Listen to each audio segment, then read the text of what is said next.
नमस्ते दोस्तों, चैनल पर आपका फिर से स्वागत है। आज हम आपसे बात करेंगे रिग्रेशन मॉडल बनाने के सबसे जरूरी स्टेप की, उसका मूल्यांकन मतलब इवैल्यूएशन। हम जिन 5 मुख्य मैट्रिक्स पर फोकस करेंगे वो हैं mean absolute error, root mean squared error, mean absolute percentage error, R squared और एडजस्टेड आर स्क्वायर्ड।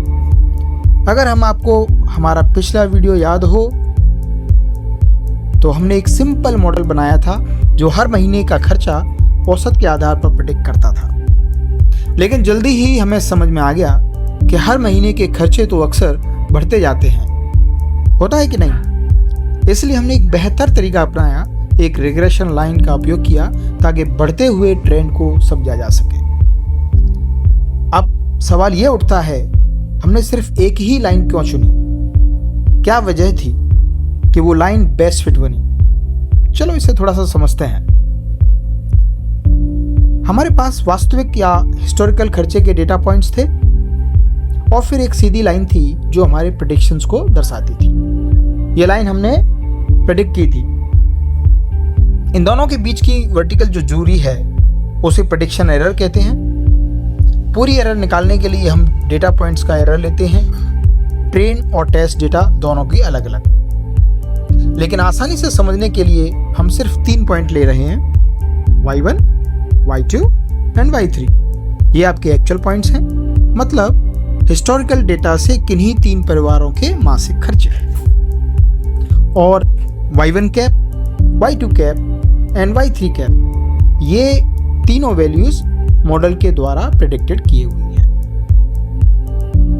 अब हमारा गोल सिंपल है, इन सभी एरर्स को जितना हो सके उतना कम करना है। दूसरे शब्दों में हमें इन डिफरेंसेस के जो औसत है उसको कम करना है। ये डिफरेंस को जोड़ेंगे और उनका हम औसत निकालेंगे, राइट। और ये लाइन क्योंकि सबसे कम रेसिडुअल देती है, इसी वजह से इस लाइन को बेस्ट फिट लाइन कहा जाता है। अब हमें अपनी बेस्ट फिट लाइन को एवेल्युएट करना है ताकि देख सकें कि वाकई में इस लाइन की टोटल एरर्स कम हैं या नहीं। सबसे साधारण और आसान तरीका, सभी एरर्स का एवरेज ले लो। सबका जो डिफरेंसेस है, जो कि आपकी एरर्स है, उनको जोड़ लो और उनका एवरेज निकाल लो। इसे कहते हैं मीन एब्सोल्यूट एरर। और इसको समझना भी बहुत आसान है। ये सभी एरर्स का एवरेज होता है, जो चाहे पॉजिटिव हो या नेगेटिव। हमने एक्चुअल और प्रेडिक्टेड के बीच का अंतर लिया, जिसे रेसिडुअल्स कहते हैं, और उसका एवरेज निकाल लिया। ध्यान रहे, हमें यही प्रोसेस पूरे डेटा पर करना है, मतलब पूरे रिकॉर्ड्स जो हैं हर रिकॉर्ड पे करना है।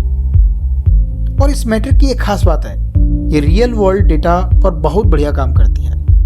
भले ही उसमें आउटलायर्स हों, जैसे किसी महीने कोई अचानक बहुत बड़ा खर्चा आ गया, मेरे को यूरोप ट्रिप पर जाने पड़ गया। लेकिन एमई की कुछ कमियां भी हैं। पहला, ये सभी एरर्स को बराबर ट्रीट करता है। आप बड़ी गलती कर दो या आप बहुत छोटी गलती कर दो, दोनों ही बराबर है। सोचो जरा, अगर आपका मॉडल बहुत बड़ी गलती करता है और फिर बहुत छोटी छोटी करता है, तो ये जो ट्रीटमेंट बराबर होना चाहिए कि नहीं, इस पर सोचने का मतलब बनता है। लेकिन आपको थोड़ा सा और समझते हैं इसको कि इससे कितना इम्पैक्ट आता है। तो मान लो प्रेडिक्शन आपका 10 आया, जबकि एक्चुअल वैल्यू आपकी 100 थी, तो एरर आपने निकाली 90 की एरर्स ह्यूज। ये मॉडल इस एरर को वैसे ही ट्रीट करेगा जैसे 9 बार आपने 10 की गलतियां की। एग्जाम्पल लेते हैं। एरर हैं वो 90, 10, 10, 10, 10। टोटल आप करोगे तो 90 + 90 डिवाइडेड बाई 10, तो आपका 180/10, तो आपको MAE लगभग 18 आता है। अब सोचो, क्या ये सही बात है? अधिकतर तुम लोगों में से यही बोलोगे कि नहीं, बड़ी एरर का पनिशमेंट बड़ा होना चाहिए। इसके साथ MAE के साथ आपका एक और दिक्कत है। तो MAE डेटा के स्केल पर डिपेंड करता है। तो समझो कि MAE 10 है, जब आपका रेंट मान लो 3000 है तो प्रेडिक्टेड वैल्यू मान लो 3 या 10 हो गई तो कोई बड़ी बात नहीं है। लेकिन अगर हम यही 10 वैल्यू तापमान में गलती कर जाएं या हार्ट रेट प्रेडिक्ट करने में गलती कर जाएं तो ये 10 बहुत बड़ी गलती मानी जाएगी। तो आप ये पूछोगे फिर उपाय क्या है? तो यहाँ पे आपको आता है RMSE, जो बड़ी एरर्स को और बड़ा करके मॉडल की गलतियां बहुत ही साफ तरीके से दिखाता है, क्योंकि ये डिफरेंसेस को स्क्वायर करता है और उसके बाद एवरेज निकालता है और फिर उसका स्क्वायर रूट निकालेगा। तो पहले वाले उदाहरण के लिए ही RMSE निकालते हैं। तो हमारे पास क्या था, 10 प्रेडिक्शंस थे, 90, 10, 10, 10, 10। सब एरर्स का स्क्वायर किया और जोड़ा तो हमें मिलता है लगभग 8100 प्लस 9 गुणा 100, तो ये आपका हो गया लगभग 9000, और 10 से अगर हम भाग देंगे तो 900, स्क्वायर रूट निकालेंगे तो 30 मिलता है। इसका मतलब बड़ी गलती का बड़ा पनिशमेंट। जैसे कि यहाँ RMSE 30 आया जबकि MAE 18 था, लेकिन ये भी स्केल सेंसिटिव है, मतलब अलग अलग स्केल पर RMSE का कंपैरिजन थोड़ा मुश्किल है। अब बात करते हैं MAPE की, ये मैप बोलते हैं इसको। तो ये आपको बताता है कि आपका मॉडल कितना परसेंटेज गलत है। तो दोबारा से अपना पुराना उदाहरण लेते हैं। तो एक्चुअल वैल्यूज हमारे पास 100 और जिनकी एरर्स जो हमने निकाली थी वो 90, 10, 10, 10, और इसका हम थोड़ा सा कैलकुलेशन करते हैं तो मैप इसका लगभग 18% आता है।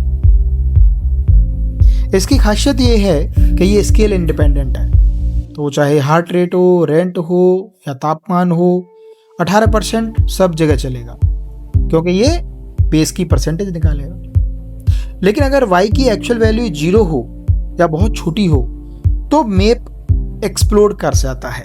इसलिए ये आपको ध्यान रखना है कि जब y की वैल्यू 0 हो या छोटी हो तो मैप एक सही मापदंड नहीं है। MAE, RMSE एंड मैप ये सब सिर्फ एक्यूरेसी मापते हैं, पर ये आपको ये नहीं बताते कि मॉडल डेटा की वेरिएबिलिटी को कितना समझ पा रहा है। तो वहां आता है R²। इसकी ऑफिशियल जो डेफिनेशन है वो थोड़ी खतरनाक सी है, थोड़ी डिफिकल्ट है। मैं इसको पढ़ूंगा आपके सामने। R² measures the proportion of variance in dependent variable that is predictable from the independent variables। ये डेफिनेशन मेरे भी सिर से ऊपर निकल गई थी।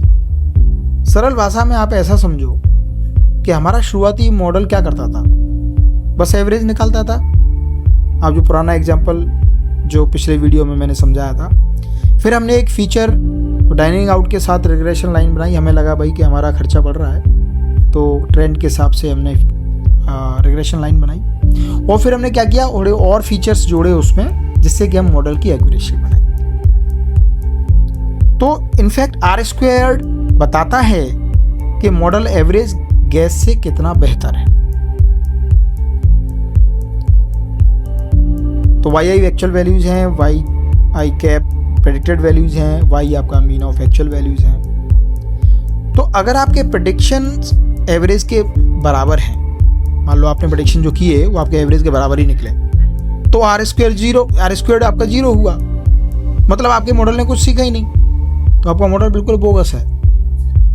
एक और बात, अगर प्रेडिक्शंस परफेक्ट है तो R² 1 होगा। इसलिए एक आसान परिभाषा यह हो सकती है, मेरा मॉडल औसत निकालने की तुलना में टारगेट वेरिएबल को कितना बेहतर प्रेडिक्ट कर पा रहा है, राइट।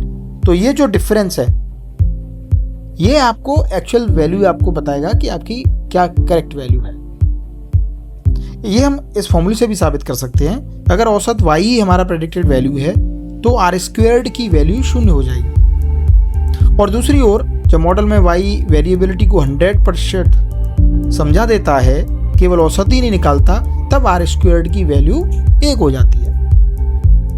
इसी बात को आप ऐसे समझ सकते हो कि जब R² की वैल्यू 1 है तो सब पॉइंट्स रिग्रेशन लाइन पे हैं, कोई स्कैटर नहीं है और परफेक्ट आपका प्रेडिक्शन हुआ। अब R² को समझने के लिए एक थोड़ा एग्जाम्पल या उदाहरण ले लेते हैं। तो मान लो कि आपके जो एक्चुअल डेटा पॉइंट्स हैं 3, 5, 7, आपके जो आपने जो प्रिडिक्ट किए वो 2.8, 5.2, 6.5, ये मीन अगर एक्चुअल वैल्यूज़ का आप निकालोगे तो 5 आया। जब अगर आप टोटल वेरिएंस निकालते हो तो वो 8 आता है। रेसिडुअल्स अगर आप निकालते हो तो 0.33। आर स्क्वेयर्ड मैं अगर कैलकुलेट करता हूँ तो 1 - 0.33 डिवाइडेड बाई 8, तो ये आपका कुछ 96% आता है। इसका मतलब क्या हुआ कि मॉडल 96% जो वेरिएंस है उसको एक्सप्लेन कर पा रहा है, उसको बता पा रहा है। तो बहुत बढ़िया, बहुत ही सुंदर मॉडल है। लेकिन रुको, आर स्क्वेयर्ड की भी एक दिक्कत है। जैसे ही आप एक नया फीचर जोड़ोगे, भले ही वो बेकार हो, यूजलेस हो, वो आर स्क्वेयर्ड बढ़ जाता है और आपको क्या लगता है, यार मेरा मॉडल तो बेहतर हो गया, पहले से अच्छा मॉडल बना लिया मैंने। लेकिन ऐसा हर केस में नहीं होता और इसलिए आता है एडजस्टेड आर स्क्वेयर्ड। ये तभी बढ़ता है जब नया फीचर असल में वैल्यू ऐड करे, अदरवाइज वरना ये गिर जाएगा और बिना मतलब की जो कॉम्प्लेक्सिटी आप ऐड कर रहे हो नया फीचर जोड़ के, उसको वो पनिशमेंट देता है, लाइक दंडित करेगा।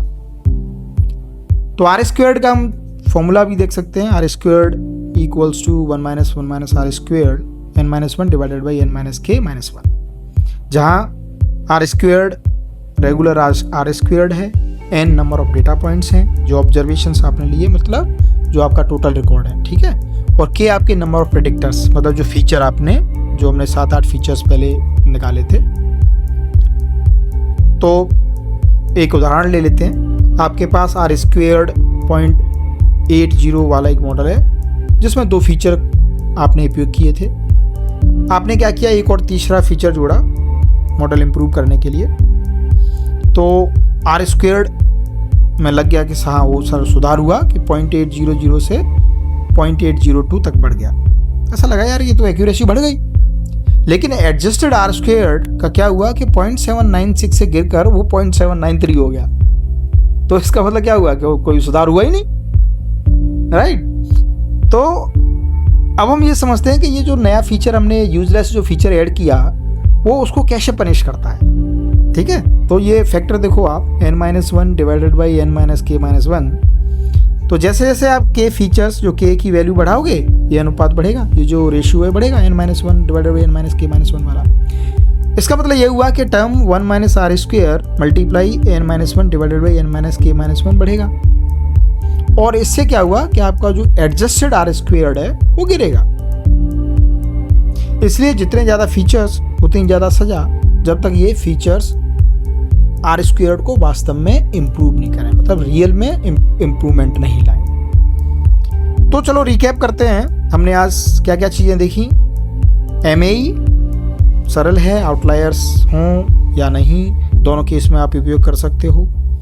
RMSE जब गलतियाँ बहुत बड़ी हों और आप उनको, आपका मॉडल, आप नहीं चाहते कि आपका मॉडल कोई ऐसी गलती करे, तो आप RMSE यूज़ करोगे। MEP जब आपको परसेंटेज में एरर निकालनी है। आर स्क्वेयर्ड मेरा मॉडल औसत से बेहतर कितना प्रेडिक्शन कर पा रहा है। देन एडजस्टेड आर स्क्वेयर्ड, नए फीचर को ऐड करने पर कुछ फ़ायदा हुआ कि नहीं। सो ऑलराइट दोस्तों, आज अपने प्रोजेक्ट्स में कौन सा मैट्रिक इस्तेमाल करते हो या आप करना चाहोगे, MAE, RMSE या आर स्क्वेयर्ड, कमेंट्स में ज़रूर बताना। और अगर ये वीडियो अच्छा लगा हो तो लाइक और सब्सक्राइब करो, क्योंकि अभी तो बस शुरुआत है रियल वर्ल्ड ML की दुनिया में आपकी। मुस्कुराते रहो और कुछ ना कुछ नया सीखते रहो।